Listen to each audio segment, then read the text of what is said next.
Now, money affects almost every part of our lives, from putting food on the table to how we deal with emergencies, to whether we'll have enough to retire with. Yet, too many of us leave our finances to chance, hoping it will somehow work out. Tonight on the show, we speak with Brother Abdurrauf Hanslow to unpack the principles of financial planning. We'll explore why planning matters, the steps to building a sound financial roadmap, the common challenges we face, and the tools that can help us along the way. Because at the end of the day, financial planning isn't just about money, it's about security, peace of mind, and making smart choices today that can shape a better tomorrow. Abdurrauf, assalamu alaikum wa rahmatullahi ta'ala wa barakatuh. Wa alaikum salam wa rahmatullahi wa barakatuh, Mikhail. It's a pleasure being in your company. However, I do feel a little bit lonely this evening. Yeah, I was about to say. Yeah, I have to tell our listeners, of course, Brother Muhammad Jafar can't be with us tonight because he's ill. May Allah subhanahu wa ta'ala grant him complete shifa, inshallah. Ameen. Now, I was quite sad, because obviously the notification came through and Muhammad's not here. Normally he comes in and, we have the conversation, and we always have good conversations before that kind of leads into the conversation of the show. But here we are, alhamdulillah, and I think tonight's going to be also as equal as a good conversation, even though our beloved Muhammad Jafar is not with us tonight. Yeah, Mikhail, we're in the middle of our retirement planning segment of our show, and it's probably going to take another few programs to complete. Yes. But I wouldn't want to go ahead with that part of the program or the show without Muhammad being present. Yeah. That's Muhammad's baby. Muhammad's very, very, very, very strict on his retirement planning and advice. So basically, what I intend to do this evening, Mikhail, is just to give the listeners a bit of a synopsis of what we're going to be covering over the next while in the show. Community finance is when we started this in 2009, initially myself and Muhammad, our intention was financial planning. Yes. And basically educating and uplifting the community to make them realize how important financial planning is in all of our lives going forward. And hence this evening, we want to just open that box and let the people look in and see that saving money is like a diet. It's painful at first, but you'll thank yourself later once you start, inshallah. I mean, a lot of people, around savings feel that this box is actually Pandora's box and that we shouldn't open it. But I think it's a good conversation to have, simply because, especially, in the society we live today, amongst the younger people per se, you mentioned 2009. In 2009, I was 10 years old. So a lot has changed, alhamdulillah. Now I look back and I think to myself, I wish in 2009 I listened to Radio 786 and to that show, and I could have somehow followed it, because savings was something I learned while growing up. It wasn't something that we were taught in high school or any tertiary institution in the education system here in South Africa. So it's something that you learn on the fly, or your friend tells you about this, or, and sometimes, in my case, alhamdulillah, I could go to my parents and be like, how do I budget this way and that way? And, there's a lot of different aspects. Of course, my parents aren't Muslim, so their aspects was based on standard forms of saving and following that structure, but not teaching you about riba and all those other things. Now, we have to talk about financial planning today, and I think this conversation had to also happen because we've been having these segments now for a little while, and we always run out of time. And I think it's important for us to just highlight, the importance of financial planning going forward in today's world for everyone, not just for one group of people, because we've noticed, as Muhammad has said over the past few weeks and yourself, that it's not something that is specific to an age group. Unfortunately, it's specific to our society, especially in South Africa and our community, where saving isn't something that we are accustomed to. Why is that? Why is financial planning something that's almost non-existent today compared to maybe 2009, 2010? Mikhail, number one, firstly, you touched on something very, very important. And that is the fact of listening to people. So, like you have a doctor. A doctor specializes in the human body and the health of the human body. So if one finds himself in ill health, Yeah. Would you go and knock on your neighbor's door and say, I need my appendix removed? Or would you go knock on the door and say, I need a sleeping tablet or something like that? No, we wouldn't. So financial planning as well, when listening, our community is a unique community. Yeah. Our community has specialities in everything. And don't mean that in the sinister way. Of course. I mean it as basically as experience. When our neighbors, our family, everyone knows everything about everything. So when we are in a position where we require financial advice, our neighbors are normally or our families or our friends. We tend to take their advice. So the main objective of financial planning, I would say, is education. Educating yourself and educating the community. And that's exactly what we're doing here today. Basically, financial planning is an important, integral part of our lives because, we don't save when we are born, but someone is in the process of saving for us when we are born. That is the expected rule because that child, basically, when they reach a certain stage, there is going to be expenses that child is going to require. Yes. I mean, you're going to require to, for example, you want to send the child to the best schools possible, and that's not cheap. So saving starts there. You want to make sure that child goes to university eventually, and universities don't come cheap at all. 100%. So you need to basically put something away and make sure that child is secure. Yeah. Besides that, on the medical side of things and the health side of things, we also require advice as far as medical aids are concerned, as far as what types of covers we require, as far as hospitalization and how much funds are available for that, or how much funds are available for chronic medications. Yes. We don't get younger, we get older every day, and those are issues that basically we need to look at. Yes. But in saying all that, it has to come from somewhere, and where that basically has to come from is from someone's income. Yeah. So the person that is working, normally the father or the mother or both of them, basically a budget is so vitally important because all those savings mechanisms for your child, for the child's marriage, for the child's university, for the child's school, for your medical aid, for your retirement, everything has to come out of that income that you are generating at the moment for your future and your family's future. And that's basically where you require, anyone can put a budget together. But I can tell you this much, Mikhail, no one out there sticks to a budget when it comes to the end of the month. When you see the money in the bank account, there's a Nando's or there's a Ocean Basket or whatever it is, the money flies very quickly. Yeah. So when it comes to financial advice, we encourage, obviously, everyone that we speak to seek professional financial advice with a registered financial advisor or financial planner. Yeah, no, that's. I think that's very important, and there's something that I was telling my wife the other day is that it's something you mentioned a few weeks ago that really stuck with me, and I've never had the chance to bring this up because we're so focused on the two-pot system at the moment, which is very interesting, and we obviously know how passionate our brother Muhammad is about the two-pot system as well. Absolutely. So the thing you said that really caught me, and I've been taking cognizance of this very often lately, is that spending money and financial planning, or the lack thereof, is not something that's just based on education. It's a psychological thing.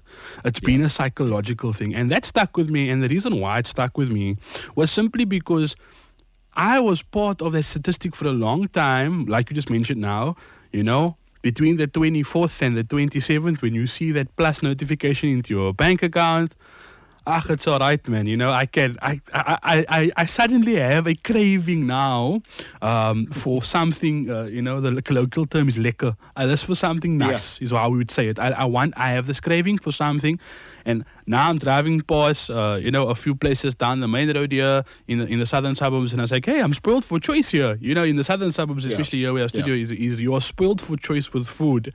And now you get this notification, you're like, I want this food. And then you just tell yourself, you know what? Lower the nuffs. Let me hold on a little bit. instead of spending 200 rand, 300 rand on this particular, want, is it actually a want? I could just eat a banana now and I wouldn't be hungry anymore. And if it's about hunger, then I always think about Ramadan.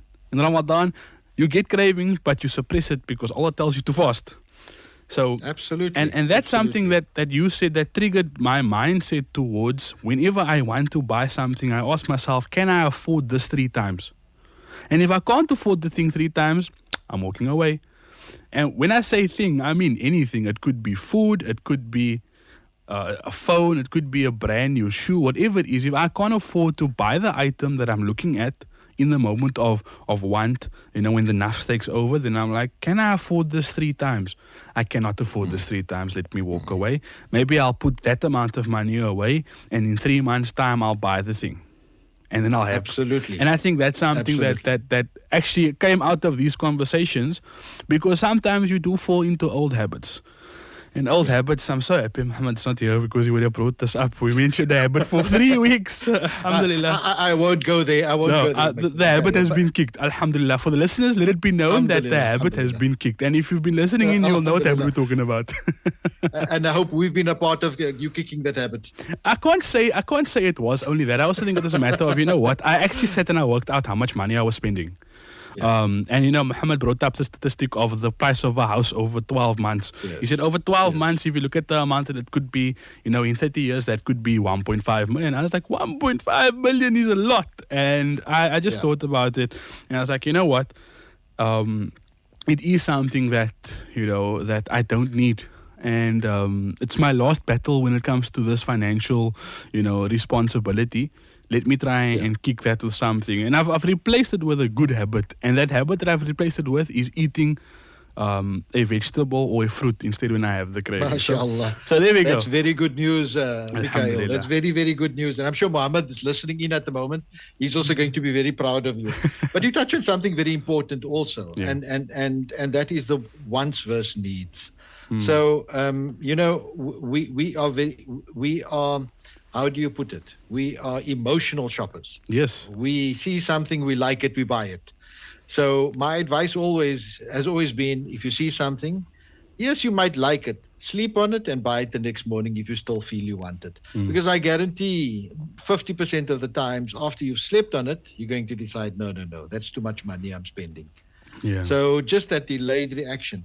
But the other thing also, Mikhail, is, when we look at our budget, I make the example of a person that owns a house and is making a bond repayment every month. Yes. He knows he has to make that bond repayment every month, because if he doesn't make the bond repayment, within a few months, he's going to be foreclosed and the house is going to be taken away from him. Yeah. With a budget, one must regard a budget and savings as an expense. So stick to it as I'm putting from my budget. There's a certain section of that's going to go to savings. Yes. And that savings is not a savings where I can tap into. That's an expense that I have to make, that I have to pay every single month. Yeah. And what happens if I don't pay that every single month? I'm not going to lose my house, but I'm not going to be in a very good position at the end of the day when I want to retire, or when I want to slow down, or when I am saving towards an item and I can't afford that item when it comes to that specific time. So that's vitally important. Now, Mikhail, under the principles of financial planning, there's various things that we have to cover. And the number one is the budget. Number two is emergency funding. So when one looks at emergency funding, one thinks, okay, fine, I can put a 200 Rand there or 2,000 Rand there, and when the need arises, I will have funding. But that's not actually emergency funding. Exactly. In the current economic and employment scenario we find ourselves in South Africa today, I mean, the unemployment rate is rising. Yeah. And the economic pressures are also rising because the cost of living is not getting cheaper, it's getting more expensive every single day. So in actual fact, when one looks at emergency funding, one has to plan to at least have between 3 and 6 months of salary put away as a living expense going forward in the unforeseen eventuality that one is either loses your job or the circumstances changes and you have to downgrade as far as that is concerned. So that, when it comes to emergency funding, we're not specifically speaking of, I needed 2,000 rand to go buy a packet of cigarettes, or I need this to go and buy this for this one. Or no, that is for your living expenses over a 3 to 6 month period. What's coupled to that is also risk management. So, just like we need the emergency funding, we also need to make sure that in the event of anything happening to us, or happening to our family, or happening to our household, where our major asset is maybe our house. That if anything happens to that we have cover that will basically replace or give you equal to what you've lost in that scenario when it comes to insurance. Now, all these scenarios needs to be taken into account when it comes to financial planning. So when one sits in front of a financial planner is going to go through all of these steps to make sure that you are covered amply for the future. And then the major thing that we need to look at is debt. And, that is such a famous part of our society that we basically live off, a lot of our people live off debt. They live off credit cards, they live off overdrafts, they live off bank loans and these backdoor loans. I call them backdoor loans, but they come from reputable companies. But they're giving the working class money at high interest rates. So what they're repaying back is detrimental to them in the long run when it comes to compound interest going forward. And then the other part of the financial planning principles is also investing, retirement planning. So I put those two together because investing and retirement planning, it's both investments. Just the one is planning for an eventual time when you need to slow down. And there's an old saying in financial planning. It says retirement, the point when your money finally gets to work harder than you. So that basically retirement is one of the most important pieces of investing while you are working, because at the end of the day, you don't want to be the responsibility of the state and what you earn from the state. Unfortunately, I don't think there's anyone that can live off the amount of money that is currently being given. And then when it comes to investments, obviously we covered that when it comes to saving for our children, saving for our house, saving for whatever going forward. And that's basically in a nutshell, Mikhail, the key principles of financial planning. And what we're going to do, we're just covering it, we're just touching on it here now. But going forward, over the next maybe 12 to 24 months, after we've done with the retirement funding, which Mohammed is busy with, we will touch on each of these in detail. And we encourage the community, take as much notes as you want and send us messages on WhatsApp and ask the questions you need to ask. We are here to help. This is when we started this program in 2009, we said this is not ours. This is that's why it's called community finance. It's for the community. It's your program. Feel free to contact us and send us messages to ask anything about financial planning or your finances in general. Most definitely. Now one of the things that I think we should cover is there's a difference between savings and investments, right? Now, when you are saving, what's the difference between the money you're putting in, like you say, into the kitty and actually purchasing investments like a property, or some people even do cryptocurrency? Amongst the ulama, there's a difference of opinion on whether cryptocurrency is haram or if it's halal. So when it comes to investments and savings, what is the difference between them in regards to, now and the future? Okay, now I don't know if you've ever heard the term, Mikhail, your money has to work for you. I have. So, yes. So basically what that means is if your money doesn't work for you, your money is dormant. And if the money is dormant, it might stay the same on paper, the same value on paper, same numerical number on paper, but in value it doesn't stay the same. Yeah. Every year we are slapped with the Reserve Bank announcing what the interest rates are, Yes. and the inflation rate and all these things. So when one looks at inflation, it basically means that's the cost of living, how much the cost of living increases every month, every year, right? So if, let's say, for example, the cost of living is 10%, the CPI, the inflation is 10%. Yeah. That means that if my electricity bill this year cost me 1,000 rand, I'm just for example let's say 100,000 rand for the year. That means the following year, that same electricity bill is going to cost me 110,000 rand. Yes. But if I've saved 100,000 rand in my kitty, and I haven't invested it, I've just left it under the mattress or left it in my bank account, I can't take the interest, so it's just going to stay at 100,000. It means the following year, that same 100,000 that covered the electricity the previous year, the next year, if I saved up 100,000 rand again, I'm going to be 10,000 rand short. Yes.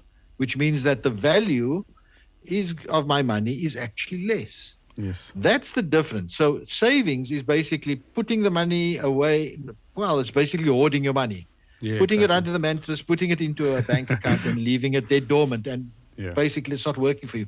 If you take it for a step further, take this 10 years down the line. Yeah. And what the value of that money has vastly decreased over time. Imagine, I can remember in 2009, when we started the show, you could buy a good car, let's say a Mercedes, for 200,000 rand. Yes. And you could get a decent C-Class Mercedes for that price. Today, 16 years later, you want to buy a C-Class with the same size engine, but that car now is going to cost you almost 2 million rand. Yeah. So there's exactly is a perfect example how things increase in price going forward. Yes, the technology is better, but certainly the value has increased because of the obviously the demand and also inflation. But when it comes to savings and investments, on the other hand, and this is where basically financial planning comes in, because when one intends to invest anything into a portfolio or into a unit trust or into whatever, a plan has to be drawn up. So basically your risk appetite has to be taken into account, your investment horizon of how long you'd like to invest for, and what your goals are and what you need to get out of the investment, and then something needs to be drawn up around that. And then also the other thing that needs to be taken into account, and you touched on it earlier, you said investing in property and investing in these types of things. That's the one thing that you have to realize. When investing, it's an holistic view that needs to be taken. If you are invested in property and you come to a financial planner and say to them, I'd like to invest in a property fund, that means you are overextending. You might be overextending yourself into one sector of the market only, and that may be property, which is not advisable, because all you're doing, you're putting your eggs in one sector of the market, and if that sector of the market fails tomorrow, you're going to be out of pocket. So the best idea is basically to spread that risk over various different categories. And that's where financial planning comes in as far as investments. And then also, when one looks at these investments, past performances is not an indication of what the future holds when it comes to Sharia compliant investing. Because we're not slapped with guarantees. There's no guarantees. The only guarantee we have in life is one day we will eventually die. That's the only guarantee we know of.